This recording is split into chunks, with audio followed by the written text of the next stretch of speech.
Hi everyone and welcome to our YouTube channel. In this video, we will discuss about what blockchain is, what are its key features, and finally we will see some of its application. So let's start with the discussion. What is blockchain? A blockchain is a growing list of records called blocks that are linked together using cryptography. To put it in simple words, blockchain is a method to store information.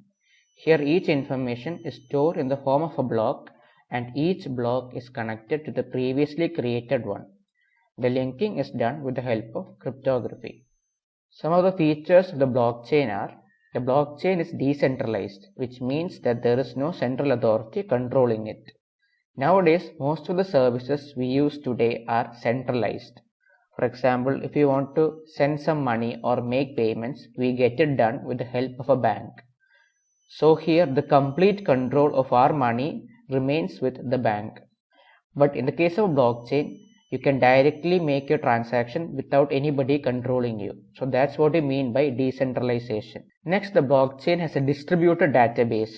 So in the case of a centralized system, let us again take the example of a bank. Here the entire details of the financial transaction or the ledger is maintained by the bank. So here you are trusting the bank to keep your information safe.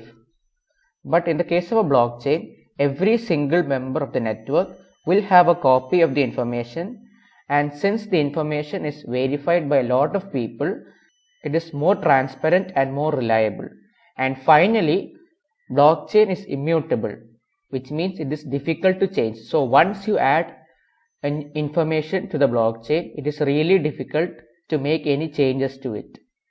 So, summarizing everything, a blockchain is a method to store information in a decentralized and distributed manner in such a way that once you add your information, it is immutable. Though the idea of a decentralized system existed since the 1990s, the concept of blockchain was widely popularized by Satoshi Nakamoto. Satoshi introduced a blockchain model in his Bitcoin white paper for a peer-to-peer cash transaction system, which means that you can directly send your money to anyone. And for this transaction, he introduced a digital currency called the Bitcoin. And in 2009 itself, the Bitcoin blockchain model was successfully implemented and Satoshi mined the first Bitcoin block. Since then, several other blockchains have been popularized, which focuses not only on money transfer but also on other applications as well. One such popular blockchain network is the Ethereum blockchain. It has a really unique feature called the smart contracts. We can discuss about Ethereum and the smart contracts feature in a separate video. Every block in the blockchain consists of mainly three things. The first one is the data or the relevant information, and this depends on for what purpose you are using the blockchain for. So if you are using the blockchain network for making payments, then this will have details regarding the sender, receiver, and the amount transacted. Not only for payments, the blockchain can also be used to store information like medical records, personal information, land ownership details, etc. So the data will be comprising of those details. And next comes the hash. In simple words, hash is the fingerprint of the block. Similar to how we have a unique ID in our Aadhaar card, every block has its own unique identification known as the hash. The block not only stores its own hash but also the hash of the previously created block. So here you can see how each block is connected to its previous block using the hash. The hash is generated using cryptography, and which is why we say the blocks are cryptographically linked. Now we will discuss why the blockchain is immutable. The hash is created in such a way that even if you make a small change to the input, you will get a completely different result. So let us take an example. Here I have used the SHA-256 algorithm, which is one of the most popular algorithms to generate hash. So here you can see two cases. In the first case, I have given the input as GKBuddy and I got a hash starting with E9B00, etc. In the second case, I removed one letter and gave the input, and you can see that I got a completely different hash value from the previous case.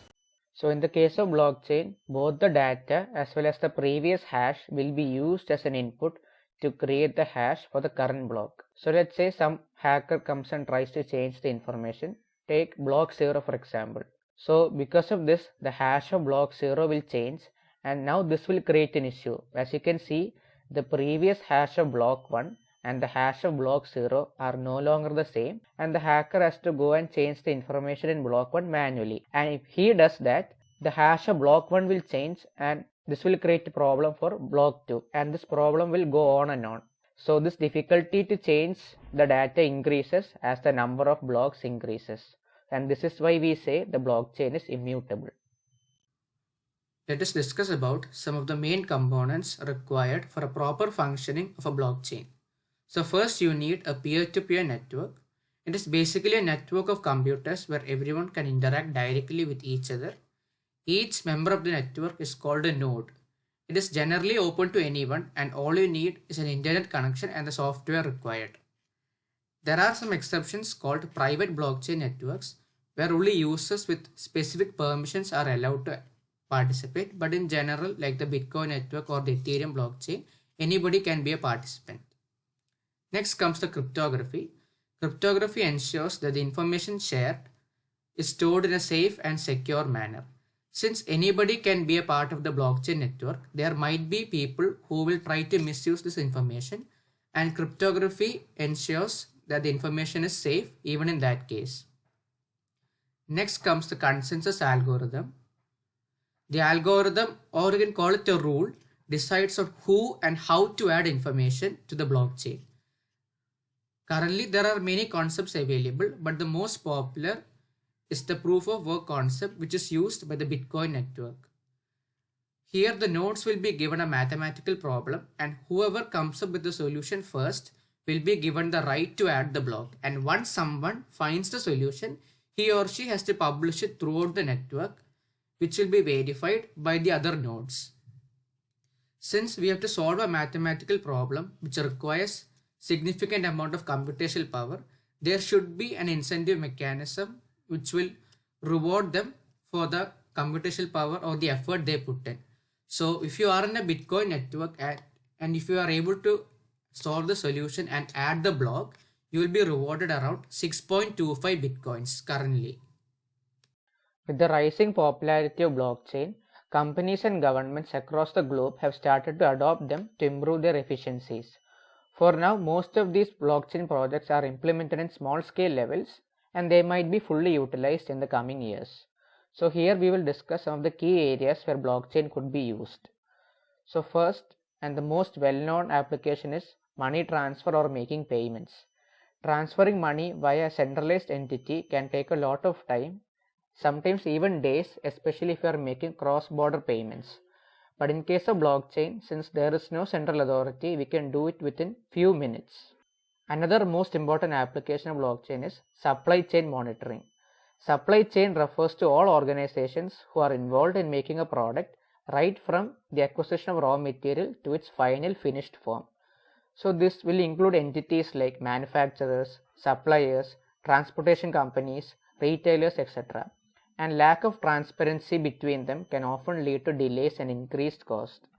So if you are using a blockchain, since everybody has the same shared ledger, there will be more transparency, and since all the transactions or informations are connected one by one, they will be able to track the product's journey right from where it started to where it ended.